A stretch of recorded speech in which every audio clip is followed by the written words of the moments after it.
We routinely divide the pancreas with a knife, with a sharp division, and if there are bleeding, and there will be, and then you have to suture ligate the blood vessels. You can see here how to suture ligating the blood vessels. Make sure that before doing the anastomosis, you tell the anesthetist to raise the BP. We standardize a BP of 130 systolic BP before doing the anastomosis. If there is hypotension, often when the BP goes up, there may be bleeding.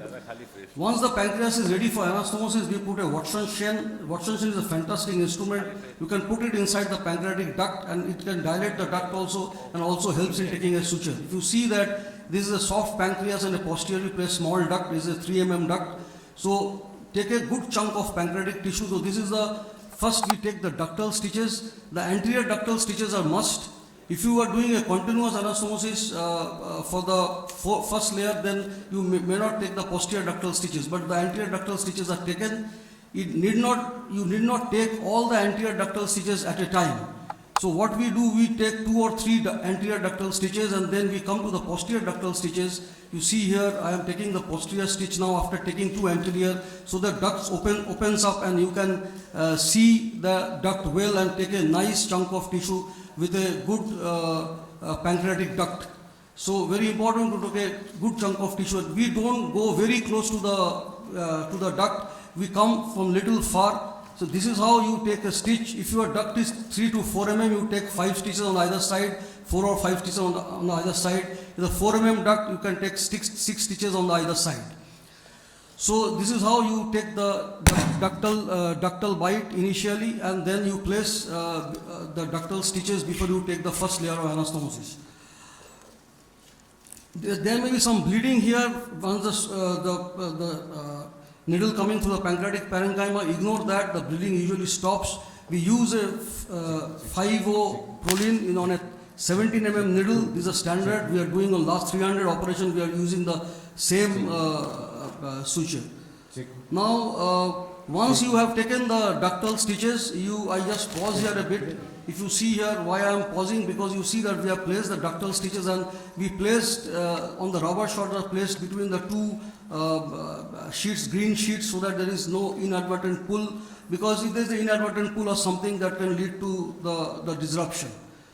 Now once the ductal stitches are taken, you appose the jejunum, do the first layer of anastomosis. The corner stitch is always horizontal mattress. You see there is a mattress stitch, you have to fix it well. So the edge, the same suture 17 mm 5-0 proline, and we have taken a mattress stitch for the corner, and then the stitches what we take usually bit oblique on the pancreas side, and here on the jejunal side we take the stitch close to the mesenteric border, because you have to roll the 4th layer of the pancreas on the pancreatic, 4th layer of the jejunum on the 4th layer on the pancreatic parenchyma. So you take the first layer close to the mesenteric arcade so that you have space. Now you see that you avoid the arcade, and you take these stitches, and you see that how this pancreas we have taken obliquely. This layer you can do continuous. If you are doing continuous this layer, you use a 4-0 PDS or 4-0 proline, and you then take such a way that the pancreatic, the jejunal serosa goes very close to the posterior duct. In that situation, you may not need the posterior ductal suture before. Now you tie that, it is better that if you can tie the jejunal serosa on the pancreatic parenchyma for a better fixation. So you see that we are tying the jejunal serosa on the pancreatic parenchyma. So this is how you complete the first layer of the PJ. Now when the first layer is completed, you in a suitable area where the jejunum is going easily, you make a small hole. We use a needle cautery. The cautery setting is 30-30 blend 2. We use a coagulation. We don't use cutting. It is not necessary to use a cutting. And slowly take off the jejunal subserosa and mucosa and make a small hole. A mosquito is a very useful instrument here to make a very small hole. Even if the duct is dilated, the PD is dilated, you make a small hole and make sure the hole is better. Again, the Watson chain instrument is very good to make sure the hole is better. Now you take the first straight stitch, the middle part. If you take the middle part first, then the rest of the stitches, rest of the bites are easy. Make a very fine one throw bite. If there is a small bleeding, ignore that, it usually stops. Now this is how you take and you fix on this side, this is forehand, but on this side when you take this stitch, the last stitch or the corner stitch on the posterior second layer is usually a backhand stitch. Tie the middle one first. If you tie the middle one first, the mucosa goes to the duct. That's what you want, a good mucosal apposition to the pancreatic duct. Tie the middle one first, and again make sure that you have not incorporated the anterior layer. Be very gentle with the instrument. We routinely, after that we put here I pause a bit here. So what we do here, after we have done the second layer, we take the corner stitch of the first layer. And after we take the corner stitch of the first layer, we put a stent.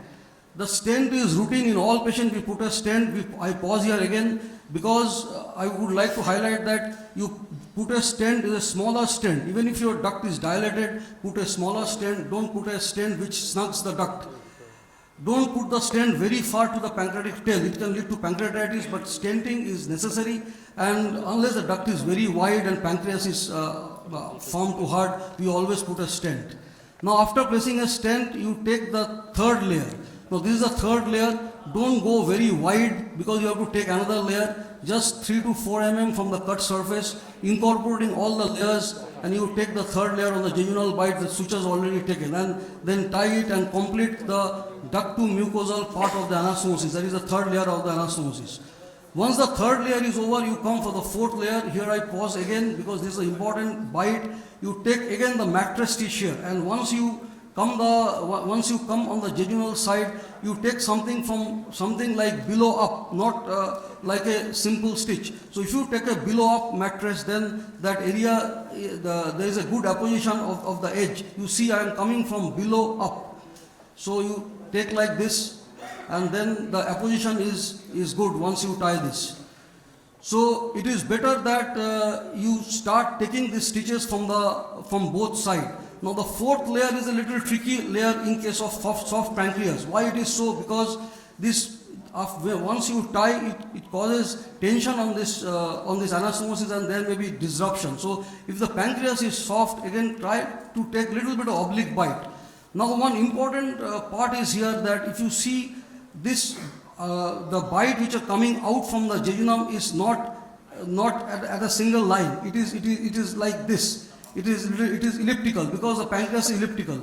If you are not going little far away from the third layer, when you roll the pancreatic parenchyma roll the jejunum on the pancreatic parenchyma, there is a high tension. You see the bites goes little away like this, little away when you come on the fourth layer. So it is better to start from both sides. You see the corner again on the other side. We are fixing the corner. This previous layer we have taken in a rubber shot, and then if there is a small bleeding, just ignore it. Usually the bleeding stops. Don't do much. Usually the bleeding, all this bite bleeding from the pancreas as well as from the jejunum usually stops. Should not do anything else. If the bleeding doesn't stop, you can use a 6 or double proline and just fix it. Very important to have, don't chew up the pancreatic capsule. You see that there is a thin pancreatic capsule. You keep the pancreatic capsule. What we do here, we take a good bite on the pancreatic capsule and come somewhere between, because this is a posteriorly placed duct, come somewhere in between the cut edge of the pancreas. And again, be very gentle with your bite. You try to take one throw, not multiple throw. Be confident, and also make sure that your assistant doesn't pull or yank any stitch which can lead to major problem. So take these stitches from either side first, then coming to the middle part where the PJ, ductal mucosa PJ is there. Now as you try to take the stitches and all, you come to know that where actually you have to roll the jejunum on the pancreatic capsule. Now if you see here that this bite, as I coming to the center, it is becoming little far and far on the jejunal side, little far and far from the third layer, that is the PJ completed layer. Now if you see here, I pause here again. If you see here, there is a little bit of disruption here. This happened because when we took the suture to stop the bleeding. So if this sort of situation happen, you can take an oblique stitch. If you take the oblique stitch, this will be incorporated in the suture. You see, I will show you how once I take the jejunum. As I take the jejunum, you incorporate that small amount of disruption, and it goes nicely. Make sure that you are not tightening too tight. If you make too tight, it will cut through because there will be post-operative edema, some bowel edema. The fluid balance is very, very important. The technique is what is in your hand. Anesthesia should give less fluid. Try to have a zero balance. Don't give any bolus. We have stopped giving any bolus for this pancreas. Even if your patient is require fluid, you give little bit of fluid over a period of 3-4 hours. Now, if you see here, I stop here again. If you see that in this, while we are tying this, the assistant has to push the jejunum on the pancreas. So that's how you complete the 4-layer standard ductal mucosa pancreatic. Thank you very much.